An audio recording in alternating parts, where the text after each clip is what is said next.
tracejado, o que eu fiz?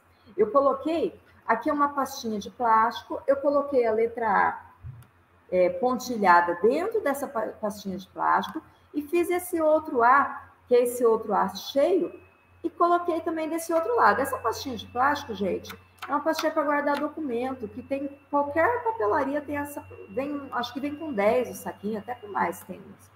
Então, ó, eu fragmentei, eu coloquei aqui. Ah, mas o que eu vou fazer? Tá numa pastinha de plástico? Aí já é uma outra coisa que eu gosto, porque eu gosto de usar materiais diferentes, materiais que tenham diferentes sensações, diferentes percepções, diferentes formas de uso. Então, neste caso específico, o que eu trouxe? Eu peguei essas canetas, que são canetas para retroprojetor, canetas permanentes. Antes só tinha vermelha, preta e azul. Hoje tem uma infinidade de cores, né? Tem estojos que já vem com 6. Então, é muito gostoso, dá para a gente trabalhar com várias cores. E aqui eu posso estar trabalhando com essas canetas. Olha que gostoso, gente. É uma sensação bem gostosa, uma sensação diferente. E depois você pode passar álcool, apagar, e a criança pode fazer várias atividades, vários exercícios com essa caneta. Aqui eu tenho uma que é da mesma caneta, só que mais grossa. E dessa eu posso estar até fazendo a pintura aqui, ó. A criança está fazendo a pintura com essa caneta, já é um material diferente, ó, um material que a criança gosta.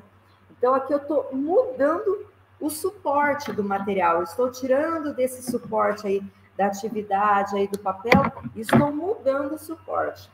Vou pegar uma outra atividade desse mesmo material. Vocês viram lá no item 5? Tem lá, organize as sílabas das palavras.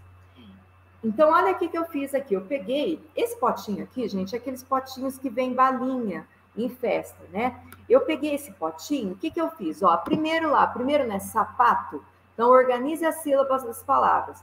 Então, aqui, ó, o que eu fiz? Eu colei o sapato aqui, e aqui dentro da latinha, eu tenho as sílabas, ó. Então, eu tenho as sílabas para a criança estar organizando aqui, ó, a palavra. Ó, sapato, ó. Não sei se vai sair ao contrário para vocês aqui. Então, eu tenho as sílabas aqui para a criança estar organizando, né? Então, essa atividade aqui, na verdade, ela não era nem nessa latinha aqui de doce, tá? É que eu fiz assim para durar mais. Essa atividade, ela é a palavra na caixinha de fósforo. Então, a gente pega uma caixinha de fósforo, cola em cima da caixinha de fósforo, e a criança daí tem o abrir, que é bem bacana também, e dentro da caixinha de fósforo tem as sílabas lá para a criança estar fazendo a montagem da palavra. Então, eu tirei, trouxe para o concreto, né? Eu tirei ali daquela folha também, eu mudei também a forma de apresentação aqui da atividade. Eu já estou também inserindo um aspecto lúdico, né? Então, ó, são mudanças na forma de apresentação da atividade. Então, aqui eu já falei, ó, que a quantidade, para a gente mudar o ritmo, a gente às vezes não vai trabalhar com todas essas, a gente vai trabalhar com algumas, mas de uma forma diferenciada, né? Uma forma que seja realmente efetiva. Então, transformar exemplos concretos em atividades lúdicas, né? Então, e trabalhando de uma forma diferenciada. Então, só nessa atividade a gente já viu que dá para adaptar de duas formas diferentes. Por isso que eu falei que a palavra de ordem é adaptação, né, gente? Então, ó, quando a gente está lá estudando, lá fazendo a pós, a gente vê muito isso. Então, os alunos das pós da Rema têm um lado muito prático, né? Então, a gente trabalha muito com essa questão da adaptação. Então, quem for estudar com a gente lá vai ver muito essa parte prática, que é uma parte que eu amo. Olha só, gente, aqui, ó, a gente está falando um pouco de pistas, né? E já até foi falado aqui para vocês também da questão das pistas, né? Então, as pistas, elas guiam o aprendizado, né? As pistas direcionam a forma dessa criança, desse adolescente estar aprendendo, né? Então, lembra que eu falei que o autista ele tem dificuldade, às vezes, em se organizar numa grande quantidade de textos?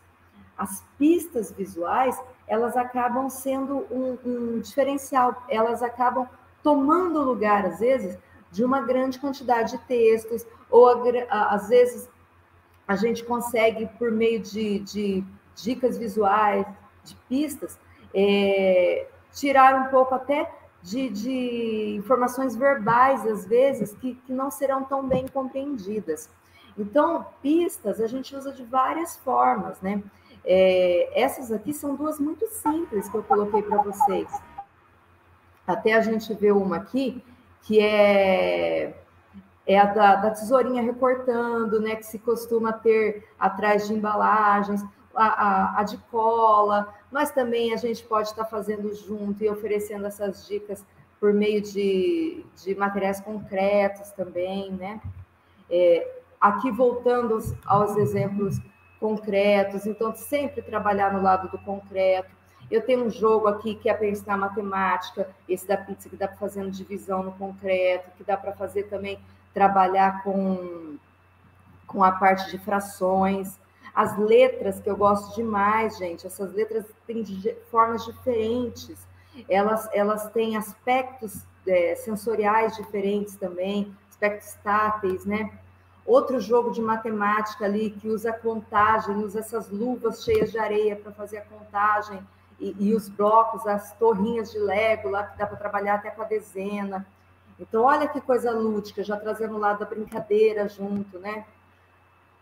Exemplifique e comunique por imagens, né? Então, a gente vendo a importância das imagens. Eu até coloquei essa primeira aqui, que é Nova York, gente. Até pegando a maçã aí, já fazendo uma referência.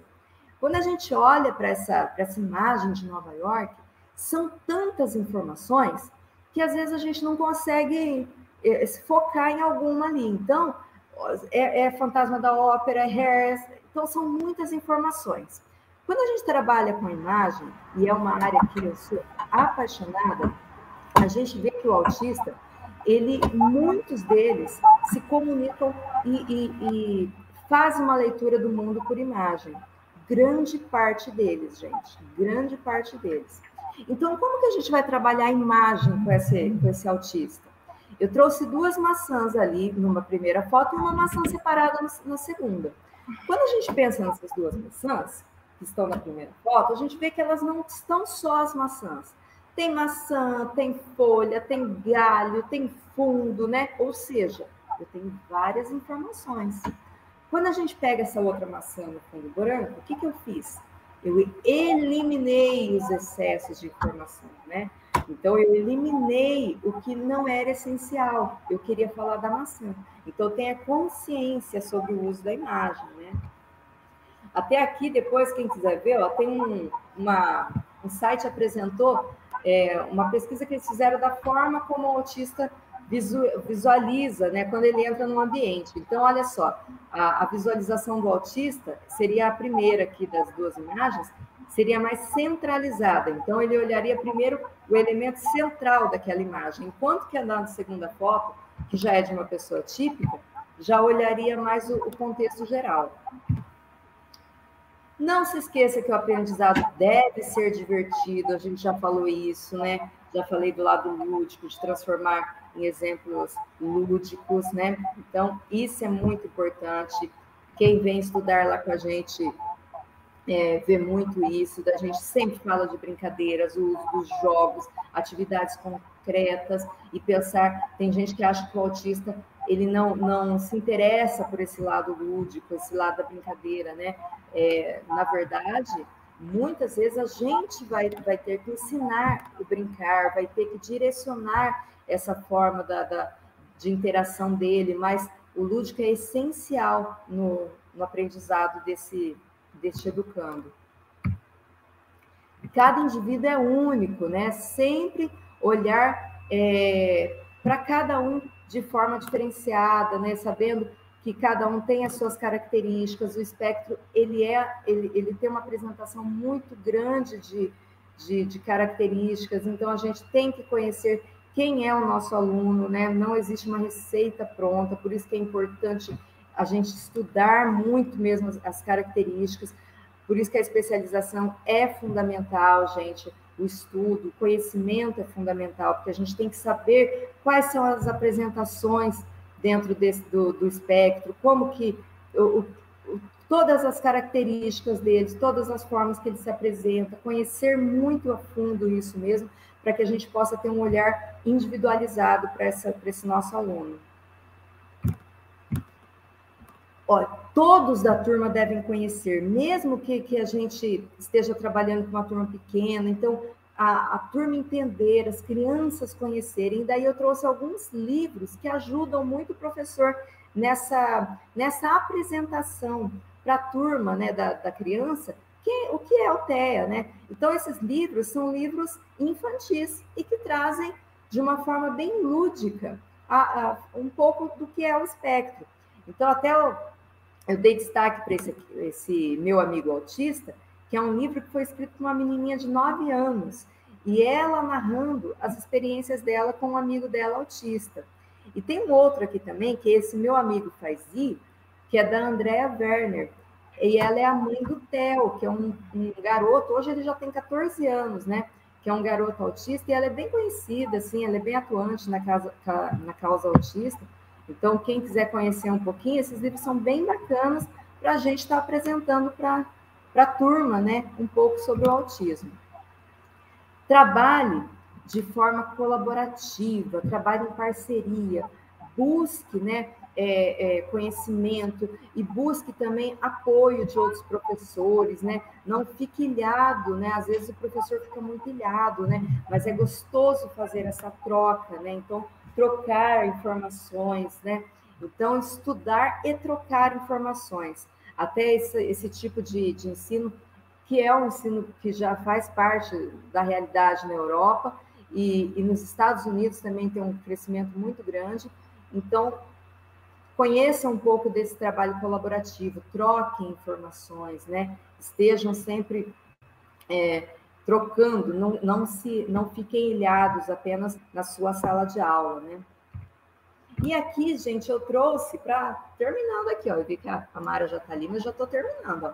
Tá. Então, eu trouxe aqui um pouco sobre o desenho universal da aprendizagem, né? Então, olha só, o desenho universal da aprendizagem, na verdade, o desenho universal ele nasceu na arquitetura e no design, na década de 70. E ele os arquitetos, designers, queriam criar imobiliários, criar instrumentos que fossem acessíveis a uma maior quantidade de pessoas sem a necessidade de grandes adaptações, né? Depois a gente vai ver que chegaram rampas para deficientes nos prédios públicos e algumas mudanças que acabaram chegando depois, né? E na educação ele foi chegar um pouquinho mais tarde, na década de 80, mas olha, desde 2009 já faz parte da Convenção sobre os Direitos da Pessoa com Deficiência, né? Então não é uma coisa tão recente, mas hoje a gente encontra muitos artigos disso. Então, o que seria esse desenho universal da aprendizagem? A concepção de produtos, ambientes e programas e serviços a serem usados na maior medida possível por todas as pessoas, sem a necessidade de adaptação ou projeto específico. Ou seja, é a gente criar instrumentos que, por mais que a gente seja com foco no especial, nas necessidades educativas, eles podem ser benéficos a toda a sala. Ou seja, eu vou ampliar as possibilidades de apresentação da mesma temática. Aqui eu até coloquei fotossíntese só como exemplo, tá, gente? Então, eu vou apresentar o conteúdo da forma textual ali, por meio de imagens, mas eu também vou apresentar um vídeo, eu vou fazer um jogo, eu vou fazer uma montagem, no caso ali está sendo um painel, né? Então, eu vou ampliar as possibilidades de apresentação desse conteúdo. E aí até coloquei um livro aqui, que é de uma moça que é daqui da minha cidade, aqui de Londrina, e que ela fala um pouco mais sobre isso também. Gente, agora, ó, quem quiser conhecer um pouco mais, se aprofundar, a gente caminhar bastante nesses aspectos da adaptação, vamos lá com a gente para pós e a gente se aprofunda bastante nisso.